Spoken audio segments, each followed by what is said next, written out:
Hello friends, आज मैं आपको एलईडी लाइट की ऐसे शॉर्टकट ट्रिक से रिपेयर करना सिखाऊंगा जो कम कॉस्ट में और बहुत ही कम समय में आप इसको घर बैठे आसानी से रिपेयर कर पाओगे। इस तरह की प्लेन एलईडी लाइट को रिपेयर करना बहुत आसान है। बस आपको ये पता होना चाहिए इसमें क्या क्या मेन चीज़ खराबी रहती है।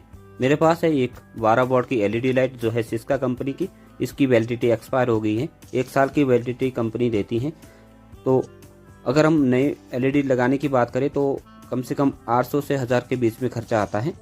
तो अब इसमें जो खर्चा आएगा रिपेयरिंग का वो आएगा 5 से 10 रुपये के बीच में। जी हाँ, बिल्कुल 5 से 10 रुपये के बीच में आएगा। वैसे हम इसको पहले देख लेते हैं इसको ओपन कैसे करना है। ओपन करने के बाद मैं आपको इजीली इसके बारे में आगे के प्रोसेस को बताऊंगा।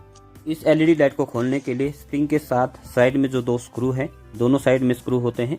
इसको खोलने के बाद जो फ्रंट साइड की वाइट शीट है वो खुद ही बाहर निकल जाएगी। जो फ्रंट साइड की वाइट शीट होती है वो इन्हीं स्क्रू के सहारे टिकी हुई होती है। आप देख सकते हो इसमें साइड में जो है 2 स्क्रू के लिए होल होते हैं। उसके बाद एलईडी की जो प्लेट है उसमें भी 3 स्क्रू होते हैं जिसके सारे एलईडी प्लेट टिकी हुई होती है। इसमें भी हम तीनों स्क्रू बाहर निकाल लेते हैं। तीनों स्क्रू खोलने के बाद आप अंदर देख सकते हो इतना सा ही सर्किट बोर्ड होता है, इतना ही पीसीबी होता है। इसमें जितनी भी खराबी होती है इसी में ही होती है, इसी बोर्ड में होती है। तो हम इस बोर्ड को बाहर निकाल के देखेंगे इसमें क्या खराबी है और इसको रिपेयर करेंगे। अगर मैं बात करूं प्रिंटेड सर्किट बोर्ड के बैक साइड की, जिसमें आईसी होती है लगी हुई, ब्रिज रेक्टिफायर होते हैं, स्मॉल कैपेसिटर होते हैं, इसमें बहुत कम चांस होते हैं 1 या 2% खराब होने के। इसमें सबसे ज़्यादा जो खराबी होती है, इसकी में सबसे ज़्यादा खराबी रहती है इसके जो एमओबी होती है। देख सकते हैं आप एमओबी है ये किस तरह से जल चुकी है। रेजिस्टेंस की देखो आप, रेजिस्टेंस का क्या हाल हो चुका है। ये कब होता है, ये केस आते हैं तब अगर अधिक वोल्टेज आ जाए कुछ समय के लिए, ये 1 या 2 मिनट के लिए, तो ये क्या है एमओबी जो है वो शॉर्ट सर्किट हो जाता है, इसका रेजिस्टेंस जो है वो खराब हो जाता है। सबसे पहले तो हम एमओबी को सोल्डरिंग आयरन की सहायता से खोल लेते हैं। इसके जो टर्मिनल है बैक साइड, आप जहाँ पे इस पे टर्मिनल है वहाँ पे हमें सोल्डरिंग आयरन लगाना पड़ेगा। सोल्डरिंग आयरन के थ्रू इसको पिघला के एमओबी को बाहर निकाल देंगे।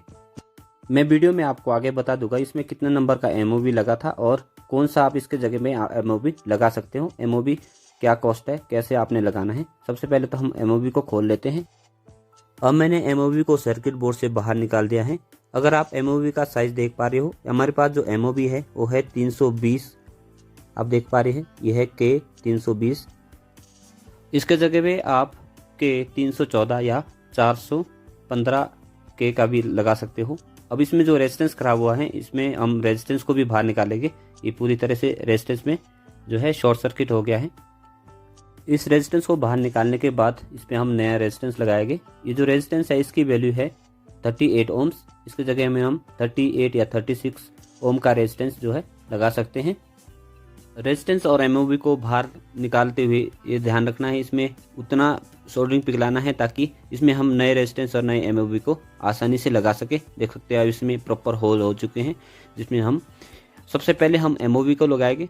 अगर आप एमओबी को देख पा रहे हो, ये हमारे पास जो एमओबी है ये है के 320 की।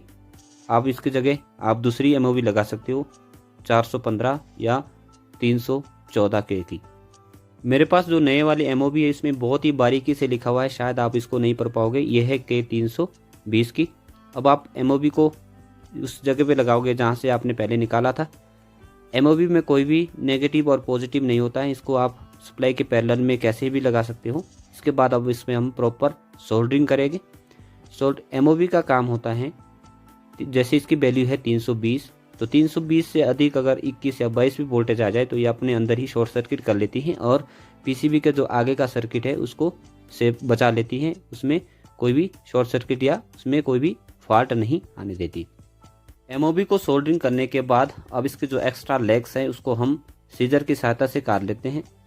और उसके बाद इसको काटने के बाद अब हम जहाँ से हमने रेजिस्टेंस को निकाला था अब उसकी जगह में हम नए वाले रेजिस्टेंस को लगाएंगे जो है 38 ओम का। अब हम रेजिस्टेंस में भी सोल्डरिंग कर लेते हैं। जैसे एमओबी को हम किसी भी तरह से कैसे भी जोड़ सकते थे पैरेलल में, इसी तरह हम रेजिस्टेंस को भी जोड़ सकते हैं। इसमें भी कोई भी प्लस या माइनस नहीं होता है।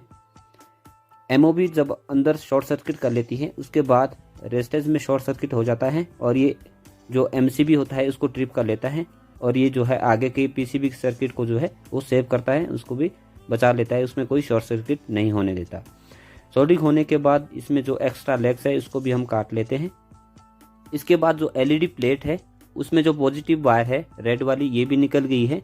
इसको भी हम पॉजिटिव की जगह जोड़ लेते हैं और इसमें सोल्डरिंग कर लेते हैं। पॉजिटिव वायर में सोल्डरिंग करने के बाद अब हम इसकी टेस्टिंग कर लेते हैं एक बार। जो खराबी थी हमने उसको तो सॉर्ट आउट कर लिया है, मोस्टली यही खराबी रहती है। अब इस एलईडी को हम टेस्टिंग बोर्ड के पास ले जाते हैं और इसकी टेस्टिंग देते हैं। टेस्टिंग देने के बाद आप एलईडी को देख सकते हैं, ये प्रॉपर काम कर रही हैं। इसमें दो ही चीज़ खराब थी, रेजिस्टेंस और एमओबी, जो मात्र 5 से 10 रुपये के बीच में आता है और एलईडी की कॉस्ट 800 से 1000 के बीच में है। तो इतने कम समय में और इतने कम कॉस्ट में आप आसानी से जो है एलईडी को रिपेयर कर सकते हैं। अब मैं एलईडी को जैसे हमने खोला था उसी तरह से इसको फिक्स कर लेते हैं। अब आपको एक बार फिर से लास्ट में इसकी टेस्टिंग देंगे। तो आप इस तरह से एलईडी, कोई भी एलईडी हो, उसको रिपेयर कर सकते हैं। एलईडी में मैक्सिमम चांसेस जो होते हैं ख़राब होने के, वो होते हैं एमओबी और रेजिस्टेंस। तो इसी तरह की वीडियो हमारे चैनल पे आती रहती हैं। आप इस चैनल में जुड़ने के लिए चैनल को सब्सक्राइब करें, लाइक करें और शेयर करें।